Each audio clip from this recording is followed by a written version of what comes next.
ॐ श्रीवाराहिदेव्यै नमः। कृष्णवर्णां तु वाराही महिषस्तां महोदरीं वरदां दण्डिनीं खड्गं बिभ्रतीं दक्षिणे करे केटपात्राभयान् वामे सूकरास्यां भजाम्यहम्। नमोऽस्तु देवि वाराही जयैकारस्वरूपिणी जपित्वा भूमिरूपेण नमो भगवतप्रिये जयक्रोडास्तु वाराही देवि त्वां च नमाम्यहम्। जय वाराही विश्वेशी मुख्यवाराही ते नमः। मुख्यवाराही वन्दे त्वाम् अन्धे अन्दिनि ते नमः। सर्वदुष्टप्रदुष्टानां वाक्स्तम्भनकरी नमः। नमस्तम्बिनि स्तम्भे त्वां जृम्भे जृम्भिनि ते नमः।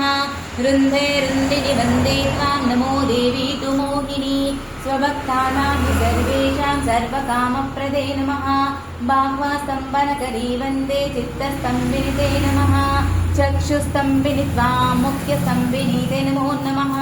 जगत्स्तम्भिनि वन्दे त्वां जिह्वास्तम्भनकारिणी स्तम्भनं कुरु शत्रूणां कुरु मे शत्रुनाशनं शीघ्रं वश्यन्त कुरुते योग्नी वाचात्मके नमः। तचतुष्टाय रूपे त्वां शरणं सर्वदा भजे ओमात्मके पट्रूपेण जयाध्यानके शिवे देहि मे सकलान् कामान् वाराही जगदीश्वरी नमस्तुभ्यं नमस्तुभ्यं नमस्तुभ्यं नमो नमः।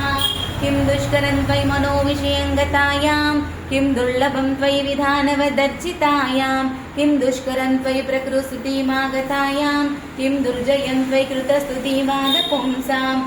ॐ श्रीमात्रे नमः। ॐ श्रीवाराहिदेव्यै नमः। ॐ श्रीललिता त्रिपुरसुन्दरी देव्यै नमः।